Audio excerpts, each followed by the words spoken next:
Est-ce que la liberté est un mot, qui te fait peur, qui te paraît, surréaliste, important au contraire? Est-ce que, c'est le chemin que tu essaies d'emprunter? Bienvenue, bonjour et bienvenue dans ce nouvel épisode du podcast Secret. Je suis Audrey Thomas, énergéticienne, accompagnante sur la voie du féminin sacré incarné et la voie du couple en conscience. Aujourd'hui, j'aimerais que l'on parle de ce thème qui m'est cher, la liberté.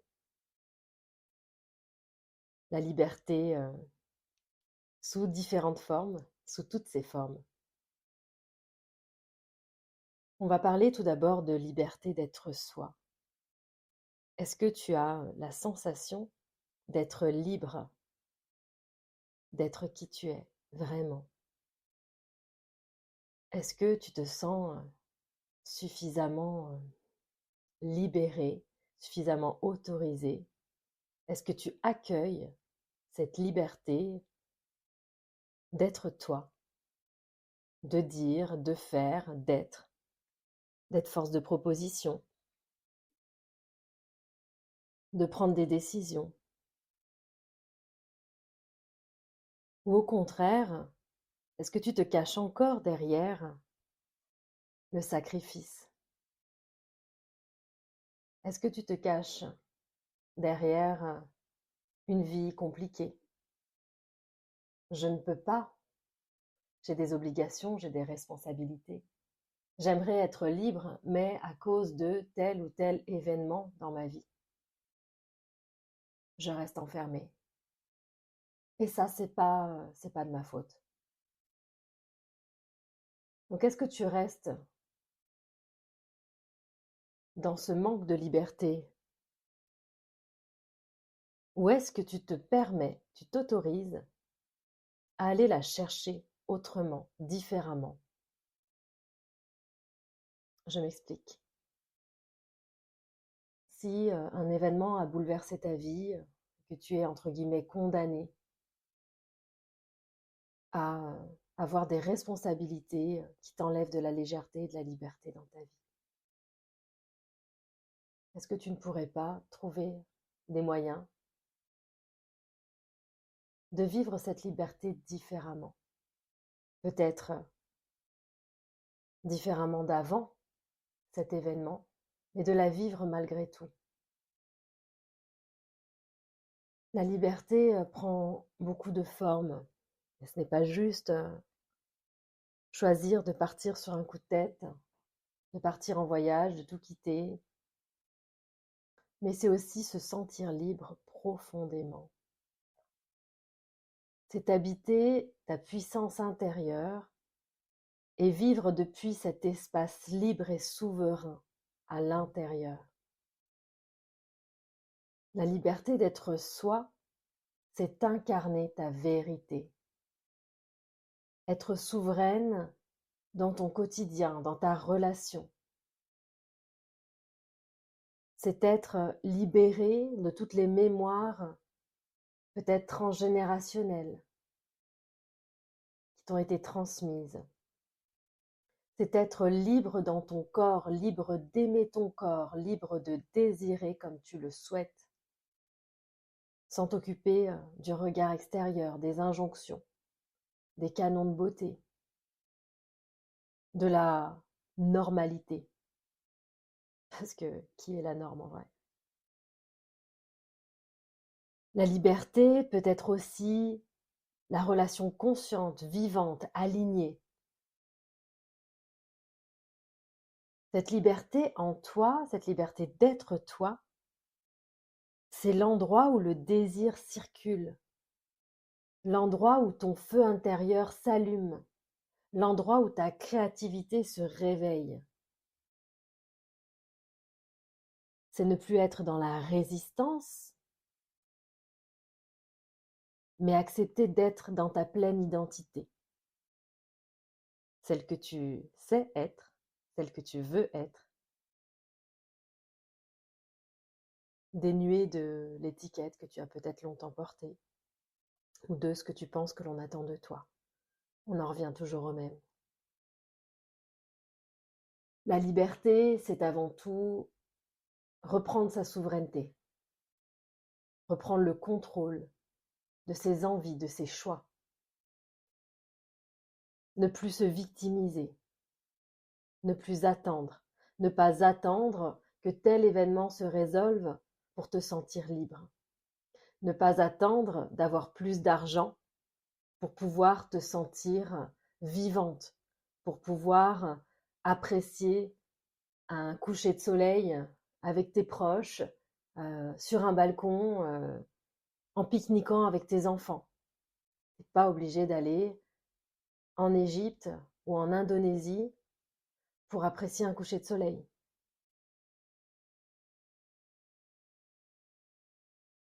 La liberté, c'est ne plus attendre, ne plus sacrifier sa vie,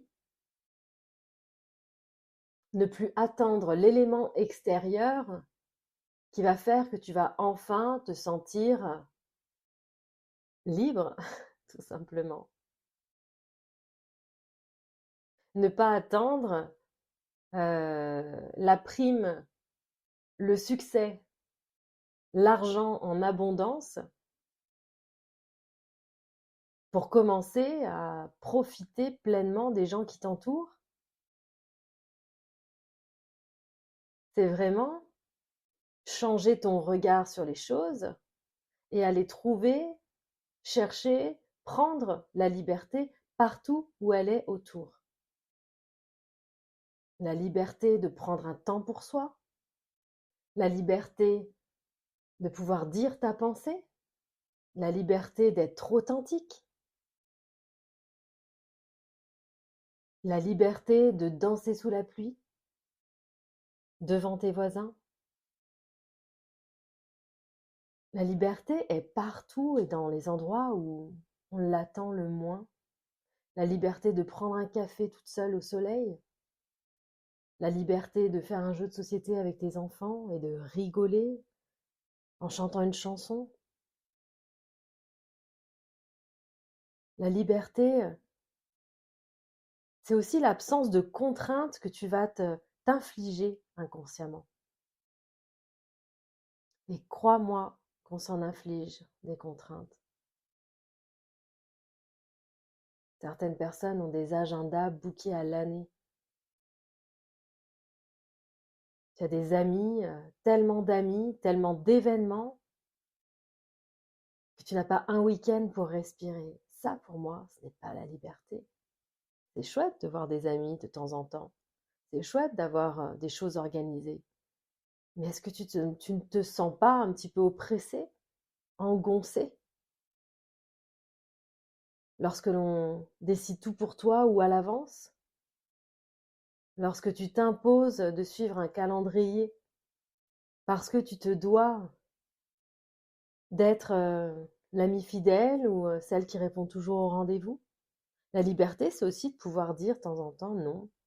Là, j'ai envie d'être en famille. Non, excuse-moi, mais 6 mois à l'avance, je sais pas où je serai.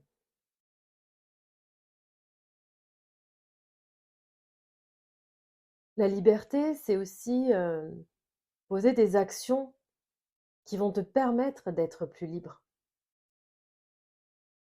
La liberté, ça peut être déléguer certaines choses pour avoir plus de temps pour toi, même si elles ne sont pas faites comme tu le souhaites.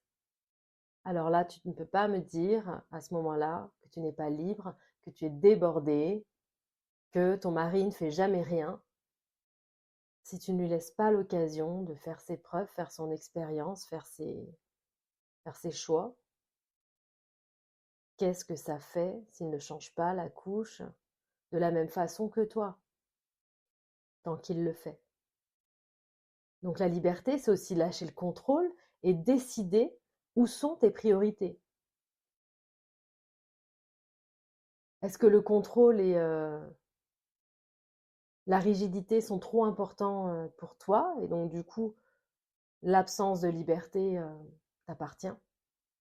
C'est toi qui la décides, mais tu ne peux pas te cacher derrière ça. Est-ce que tu prends vraiment la décision? Est-ce que tu fais vraiment le choix de cette liberté? Et ça peut être dans plein de domaines. Tu fais le choix de rester plus tard au bureau parce que le lendemain, tu n'as pas envie d'être débordé, c'est ton problème. Tu peux en vouloir tant que tu veux à ton patron, c'est ton problème, c'est ton choix. Mettre de la liberté dans sa vie, c'est aussi en mettre un peu dans son esprit. Avoir le temps de s'évader, avoir le temps de se retrouver soi-même. S'offrir le silence, s'offrir l'évasion. Et je n'ai pas besoin de prendre un billet d'avion pour m'évader. La liberté, c'est aussi, par moments, de choisir de ne rien faire, d'être dans la lenteur. C'est vraiment traverser en profondeur tes ombres et tes lumières et voir ce qui est important pour toi. Voir quels sont tes vrais besoins. Est-ce que j'ai l'impression d'être libre, mais qu'en fait je ne le suis pas?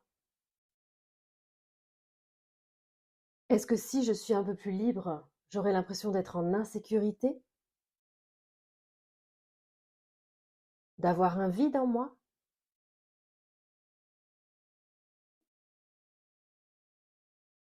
Incarner cette liberté, c'est avoir le courage de te regarder en plein, c'est avoir le courage de te regarder tel que tu es, avec tes défauts, tes qualités, tes ombres, tes lumières. Ne pas en avoir peur. Faire ce qui est bon pour toi. C'est transformer ta manière d'être, parfois, par moment, pour te sentir plus légère. Transformer ta manière d'être en couple, par exemple aussi. Quel que soit le domaine, se sentir libre, c'est aussi se sentir en sécurité intérieure. C'est oser vivre dans sa propre vérité sans se sentir insécure.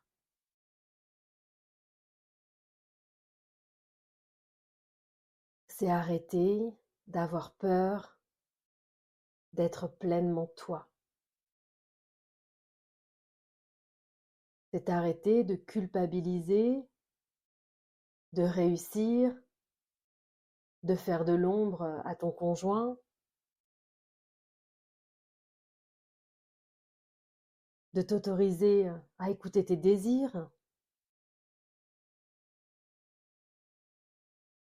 C'est sortir du sacrifice, de l'effacement.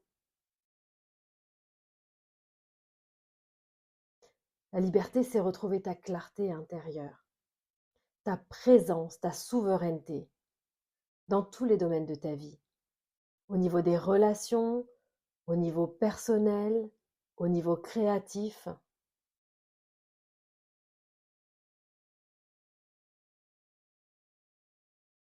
La liberté, pour moi, c'est le haut de la pyramide. J'ai commencé à accompagner les femmes avec un programme que j'avais appelé Rallume ta flamme de vie. C'était un accompagnement sur 3 mois, intensif, intense. Et je crois que j'ai fait souffrir toutes les femmes qui ont suivi ce programme avec moi par l'intensité des changements intérieurs, à une rapidité extrême pour des femmes qui, pour certaines, n'avaient jamais fait de travail intérieur et jamais fait d'énergétique. Il y a toujours eu cette période de culpabilité au départ, puis l'effondrement. L'effondrement où d'un coup, toutes nos certitudes s'effacent, on ne sait plus qui on est, on remet tout en question. Et c'est là où c'est intéressant parce qu'on apprend qui on est, on se redécouvre. Et le dernier mois, c'était la révélation. Je sais enfin qui je suis. Je pose mes limites. J'ai confiance en moi. Je fais les choix qui me ressemblent. Je lâche le contrôle. J'accueille un peu plus la vie et je me sens pétillante, vivante, vibrante. J'ai commencé par cet accompagnement-là qui reprenait un peu la base de ma vie, de mon expérience. Après avoir été introvertie, timide sous étiquette, depuis toujours. Celle qui pensait être en mission sur Terre pour faire le bonheur des autres, en s'oubliant complètement. Et j'ai traversé ce chemin, qui est presque un chemin initiatique, une mue, véritablement. Et ce chemin, je l'ai retransmis à de nombreuses femmes qui ont senti un avant et un après décisif.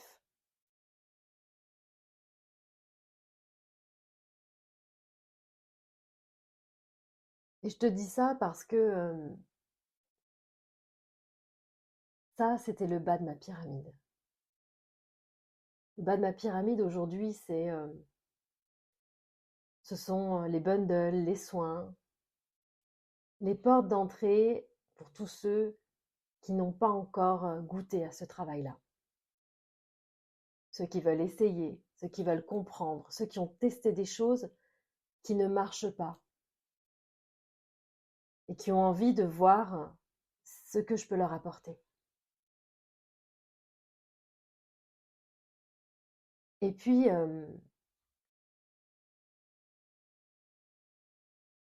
certains passent directement par la libération relationnelle.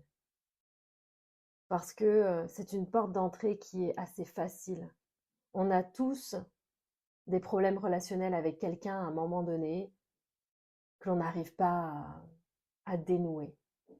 Et c'est pas parce que c'est ta faute ou la sienne, c'est parce qu'il y a des choses que tu ne peux pas aller voir, ni l'autre d'ailleurs, et que je vais voir à ta place, et que je vais dénouer.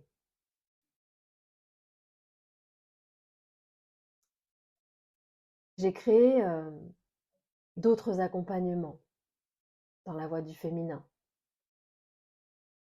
Et récemment, j'ai créé Union Sacrée pour les femmes qui veulent ressentir cette union intérieure, cet équilibre intérieur, cette sécurité intérieure.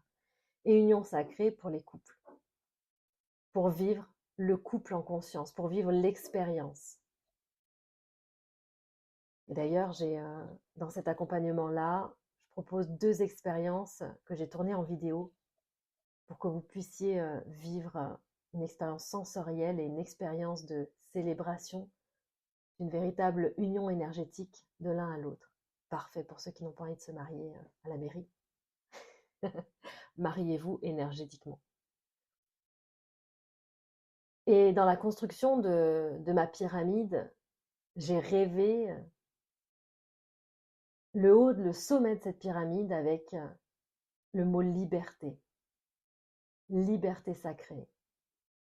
C'est cet accompagnement pour les femmes qui souhaitent vraiment trouver cette autorité sacrée, cette souveraineté relationnelle, la liberté d'être soi sans se trahir.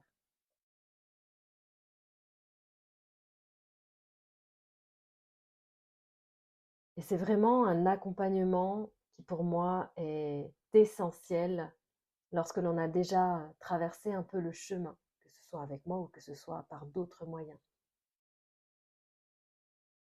Mais c'est un peu l'apothéose. Peut-être que tu sens que tu as un niveau où tu as envie de vivre toi aussi l'apothéose. Cette liberté intérieure, cette liberté d'être toi, cette liberté dans des domaines insoupçonnés de ta vie.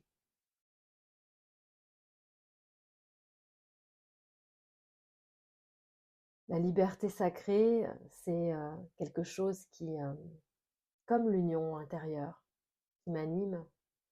Et pour tout te dire, je ne fais que tomber sur le mot libre depuis des semaines et des semaines. Et ce matin encore, je retrouve un échantillon de parfum qu'une parfumeuse m'a conseillé, qui s'appelle Libre. Alors là, je me suis dit, je vais parler de cette liberté aujourd'hui parce que elle vient de plus en plus à moi et j'ai besoin de la transmettre, d'envoyer en tout cas cette énergie, ce besoin de liberté vers vous. J'ai envie de semer des graines aujourd'hui de liberté en vous, peut-être dans des domaines, tout petits domaines, non challengeants, ou peut-être dans des grands domaines de vos vies. En tout cas, j'ai envie d'ouvrir une porte de la conscience en vous pour que vous vous demandiez dans quel domaine est-ce que je pense être libre. Et là, je te conseille de prendre un petit carnet et de noter. Dans quel domaine est-ce que tu penses être déjà libre?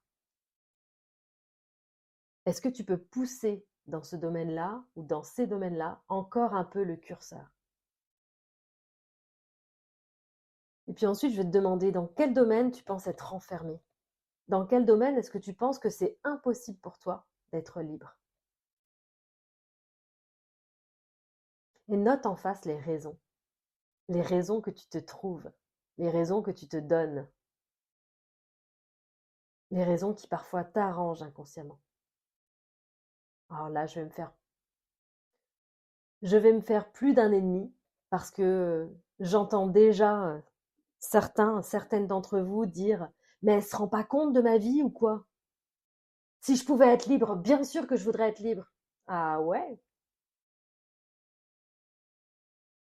Et est-ce qu'il n'y a pas un bénéfice caché à ne pas être libre? Je comprends bien sûr, dans certaines situations extrêmes, j'entends. Mais est-ce qu'il n'y a pas toujours une solution que l'on n'a pas envie de prendre? Pour des raisons qui sont tout à fait valables, je l'entends. Mais est-ce qu'il n'y a pas, quand même, des bénéfices cachés à ne pas être libre? Est-ce que tu es sûr qu'il n'y a pas du tout de solution? Ou est-ce qu'il y a des solutions mais que tu ne veux pas les prendre? C'est différent. Et à ce moment-là, ça s'appelle la responsabilité. Tu as fait le choix, et c'est ton droit, et c'est tout à fait louable, de ne pas prendre telle ou telle solution. Mais c'est ta responsabilité. Ce n'est pas un manque de liberté totale.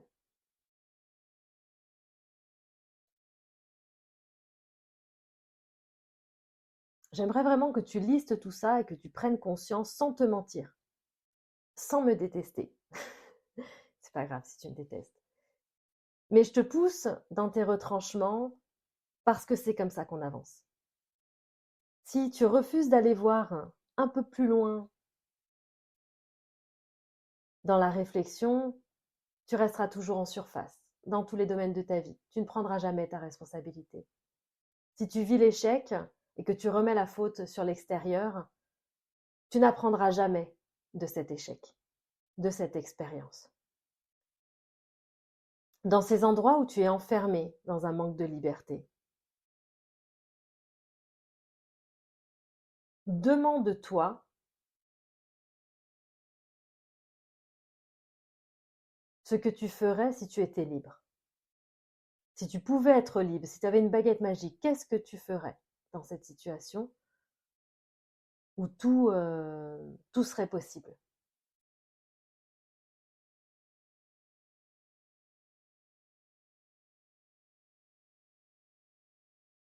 Demande-toi également, qu'est-ce que t'apprend cette expérience? Qu'est-ce que t'apprend cette épreuve? Parce que certaines d'entre vous vivent des épreuves insurmontables, vivent des épreuves extrêmement difficiles. Et je vous envoie tout mon soutien. Mais qu'est-ce que la vie vous apprend de ça? Si vous deviez retirer une chose que vous avez appris grâce, si on peut dire, à cette expérience, à ce malheur, à cette tragédie, laquelle ce serait?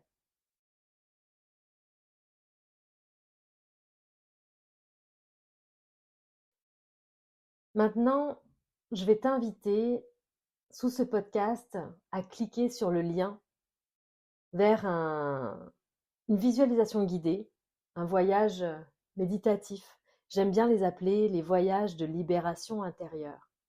Parce que c'est plus qu'une méditation, c'est plus qu'une visualisation, c'est aussi un soin énergétique que j'apporte dans mes voyages.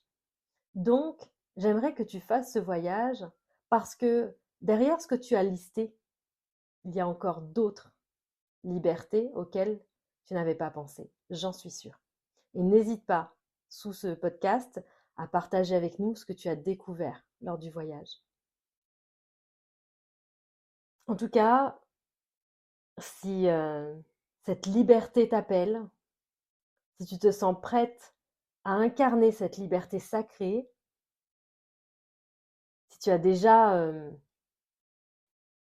un pas dans ce travail intérieur, ou peut-être dans l'énergétique, ou juste si tu sens un appel très fort et tu sens que c'est pour toi, tu peux t'offrir cet accompagnement à mes côtés. Un véritable rite de passage vers la femme souveraine et libre que tu es. J'espère que ce podcast n'a pas été trop dérangeant pour certains et certaines d'entre vous. C'est toujours avec beaucoup d'amour que je m'exprime, que j'exprime ma vérité, qui n'est pas la vérité, mais qui est la mienne. Et c'est avec beaucoup de douceur et d'amour que je vous challenge à vous dépasser. Alors, je te souhaite une agréable fin de journée peut-être, journée si c'est le matin pour toi, week-end, vacances, peu importe l'endroit où tu es, l'heure qu'il est. J'espère que ce podcast a réveillé quelque chose en toi. N'hésite pas à le partager. À très vite.